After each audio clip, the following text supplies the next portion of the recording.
Akhirnya Yang Kai pun terbangun dari tidurnya dan melakukan aktivitas selanjutnya.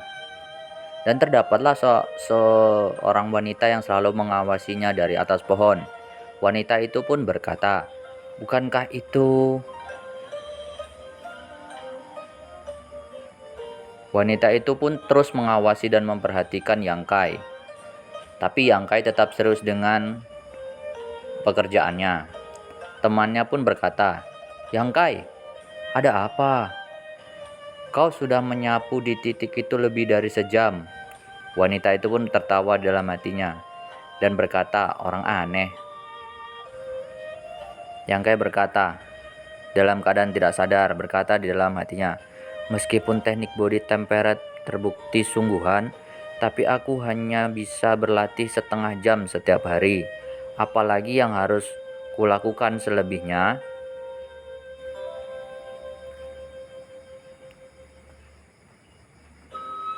Yang Kai pun terkejut ketika ada kawan yang menabrak dia dari belakang dan baru tersadar.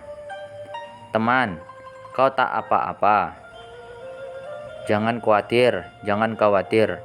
Teman itu berkata di dalam hatinya, "Kapan Yang Kai jadi sekuat ini? Saat aku lari padanya, dia terasa seperti dinding bata," kata teman itu di dalam hatinya. Yang Kai pun terkejut sebab temannya tiba-tiba pergi. Teman itu berkata, "Aku pergi sekarang." Yang Kai memanggil, "Teman, kenapa kau buru-buru? Aku mau ke aula kontribusi." "Kemana lagi?" Yang Kai pun tersadar, hari ini hari ke-8 bulan ini. Jadi pada hari ke-8 setiap bulan, setiap poin kontribusi para murid akan dikeluarkan. Karena itu, kontribusi akan penuh dengan para murid yang beramai-ramai mengumpulkan poin mereka.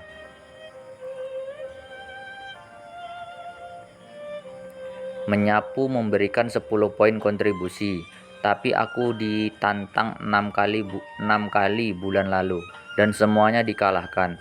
1 poin kontribusi dikurangi. Aku dikalahkan oleh semua 6 penantang.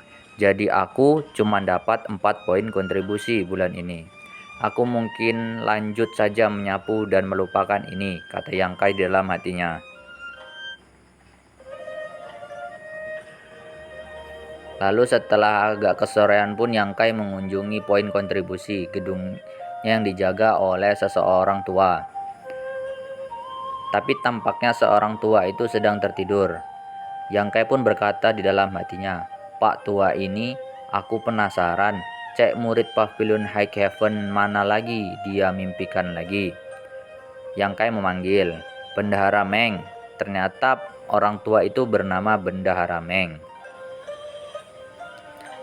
Dia pun terbangun, lalu berkata, "Oh, kau, anak muda. Ya, ini aku." Chapter ke-12. "Kau lihat apa? Kenapa kau tak kemari pagi ini? Di sini terlalu ramai kalau pagi. Jadi lebih baik datang saat sudah lebih tenang," kata Yang Kai. "Kau mengganggu mimpiku yang indah. Apa kau tak tahu hormat?" kata Bendahara Meng. "Yang biasa." "Yup, ini 10 keping perak." Bendahara Meng mencatat dalam bukunya. Yang Kai berkata, "Berapa banyak poin kontribusi yang kupunya sekarang?" "Setiap bulan kau hanya menyiapkan 4 poin kontribusi. 1 poin kontribusi dikurangi untuk 10 keping perak.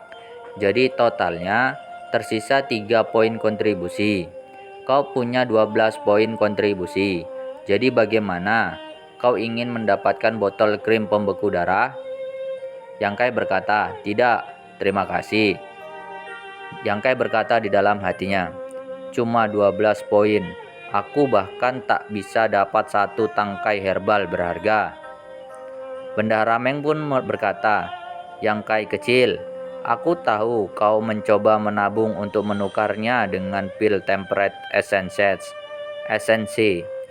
Tapi berapa lama lagi? kau berencana menunggu mendapatkannya, sehingga kau bisa menaikkan kecepatan kultivasimu. Yang Kai pun menjawab, aku pasti akan sukses kan? Bendahara Meng berkata, dengan kecepatanmu yang sekarang, aku pasti sudah mati berabad-abad sebelum kau berhasil. Yang Kai menjawab, tapi Bendahara Meng, ada sesuatu yang tak ku mengerti. Bendahara Meng berkata, bicaralah. Bagaimana bisa pil temperate essence mulai di aula kontribusi? Dan bagaimana caranya pil itu belum ditukar sampai hari ini? Kata Yang Kai.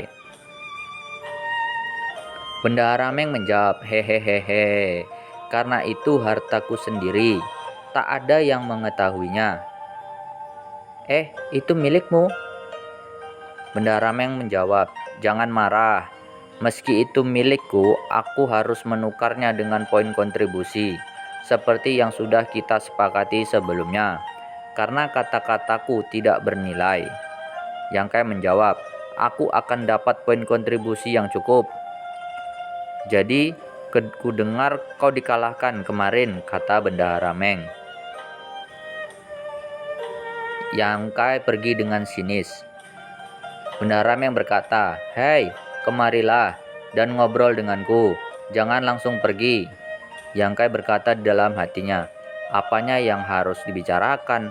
Orang tua itu cuma senang kalau aku kalah. Yang Kai kecil, kembalilah ke tempat asalmu. Pavilion Hackhaven bukanlah tempatmu, karena suatu hari kau akan kehilangan nyawamu, kata Bendahara Meng menasehati Yang Kai. Yang Kai pun tetap acuh dan pergi, dan berkata, aku tak punya tempat kembali, kata Yang Kai. Chapter ke-13. Bendahara Meng berkata, oh kenapa? Pil temperate essence, bagaimana bisa orang tua sepertiku mempunyai harta seperti itu? Aku hanya berbohong untuk menawarkanmu harapan. Aku tak percaya kalau kau benar-benar mempercayaiku. Di desa Black Plum,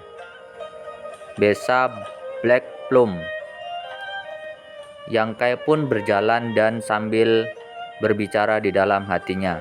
Setiap kali aku kesini, aku merasa cemas dan terengah-engah, tak terkendali. Tapi aku tak punya perasaan itu hari ini, kata Yang Kai di dalam hatinya. Apa karena Golden Skeleton?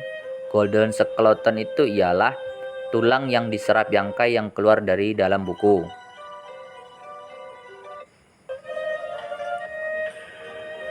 Yang Kai memperhatikan di sudut gang yang buntu, terdapat murid Hackhaven yang lain.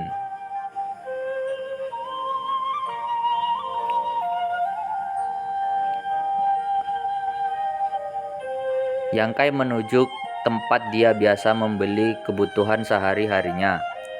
Dia berkata di dalam hatinya, apa ada sesama murid di antara orang-orang itu? Yah, desa Blackplum sangat dekat dengan Pavilion Hackhaven, jadi ku rasa normal saja menemui beberapa sesama murid. Yang Kai berkata, Bibi. Seorang wanita menjawab, halo anak muda, kau kesini beli beras lagi? Yang Kai menjawab, ya, tolong 1 karung. Bibi itu berkata, kau beli beras hanya sebulan sekali. Anak muda, apa ini cukup untukmu?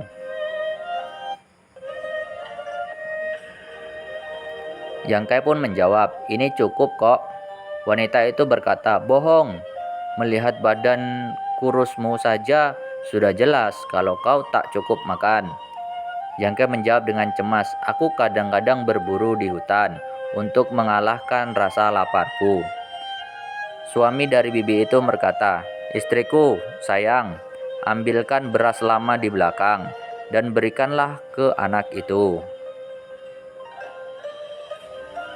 Bibi itu berkata, tentu.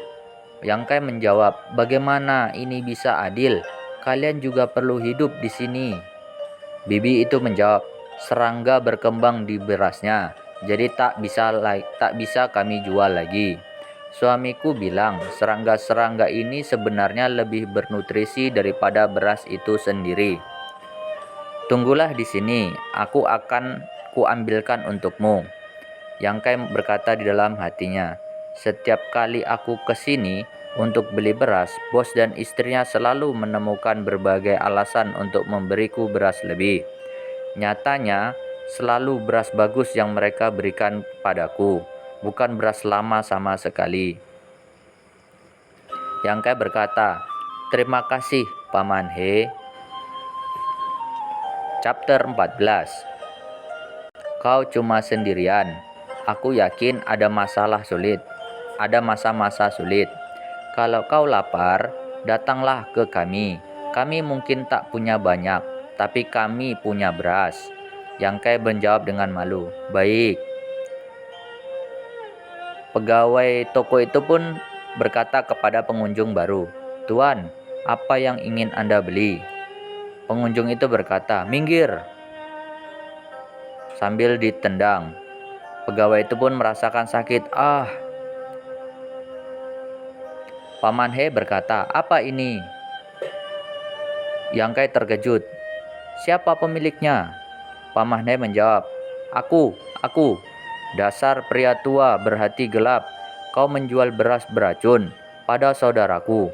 Pria kuat sehat sepertinya jadi lemah setelah makan berasmu, kata pengunjung baru itu. Demi keuntungan, kau sangat tak punya hati, kata pemuda itu. Paman He menjawab, itu tidak mungkin. Dia membeli beras darimu pagi ini, dan setelah dia memakannya hari ini, dia jadi lebih seperti ini. Untung saja aku tak memakannya. Kalau tidak, aku akan sekarat seperti dia. Paman He menjawab, Tuan, aku takut ada kesalahpahaman. Salah paham? Kau pembohong. Kalau bukan karena berasmu, saudaraku takkan seperti ini, kata pemuda itu menjawab. Yang Kai pun terus mengawasinya. Lalu Yang Kai berkata, kalian berdua, kata pemuda itu, apa? Paman He melarangnya dan berkata, meskipun aku harus rugi, aku harus menghindari kemalangan apapun. Yang Kai berkata, Paman He.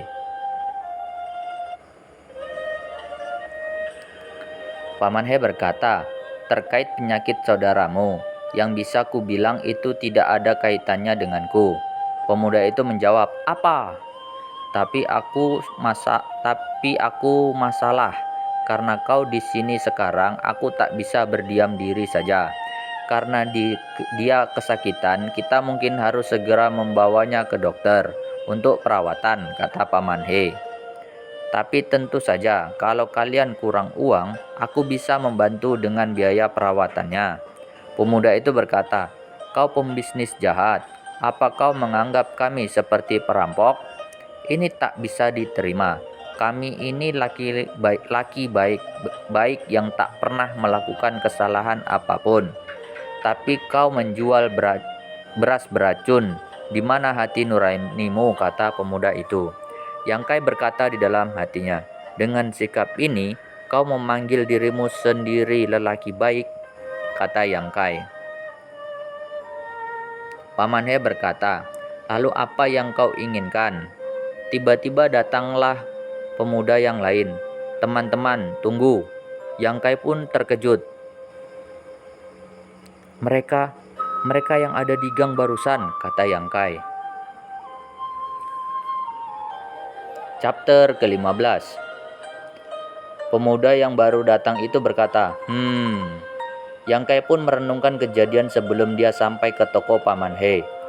Mereka saling kenal, kata Yang Kai. Apa yang mereka rencanakan? Pemuda itu menjumpai Paman He. Lalu, pemuda yang menggendong itu berkata, berhenti berjalan tanpa tujuan. Kau membuatku pusing. Apa maumu? Pemuda berambut panjang itu pun berkata, dia sangat pucat, racunnya pasti serius. Lalu dijawab, Bukannya sudah jelas, daripada perawatan kami kesini untuk memperingati yang lain tentang perbuatan jahatnya. Kami cuma ingin membuka pembisnis jahat itu supaya tidak ada korban lagi. Yang Kai berkata, Paman He, apa Paman menyinggung seseorang akhir-akhir ini? Paman He menjawab, tidak. Lalu, kenapa? Apa jangan-jangan toko berasmu mencegah seseorang mendapatkan uang? Kata Yang Kai. Paman He juga menjawab, ini pekerjaan rendahan untuk bertahan hidup. Bagaimana bisa aku menghalangi orang lain mendapatkan pemasukan? Kata Paman He. Yang Kai pun berpikir dan berkata di dalam hatinya, sekarang ini aneh, apa yang mereka mau? Lelaki berambut panjang itu pun mendesah. Awas, kata lelaki itu.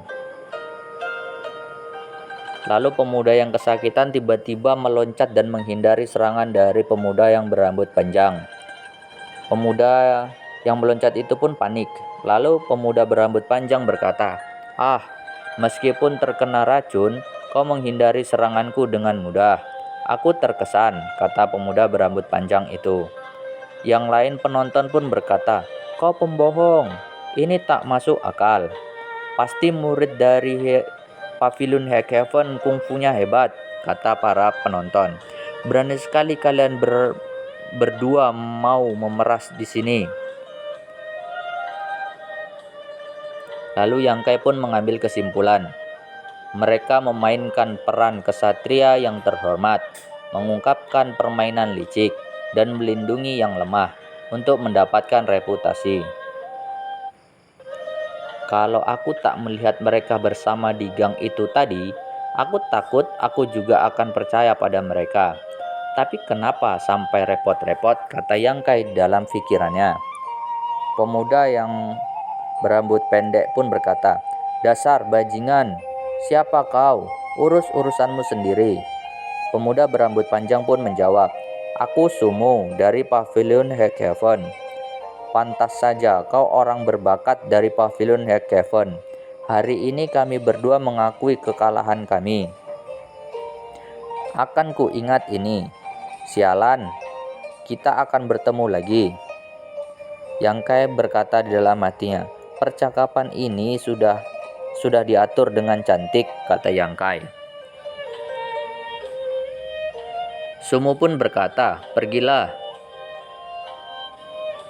Kalau tidak membiarkan mereka begitu saja, mereka berhasil. Yang Kai berkata, Sumo ini pasti mencari pujian warga untuk perbuatannya. Aku tak boleh membiarkan ada yang dibodohi. Yang Kai berkata dengan spontan, kita tak boleh membiarkan mereka pergi. Mereka itu keji. Korban hari ini adalah toko beras. Kalau kita tak mengajari mereka pelajaran, mereka mungkin akan mengincar toko baju Liu Xi atau toko pangan Jiangxi nantinya, kata Yang Kai menuduh kepada dua pemuda yang berakting jahat itu.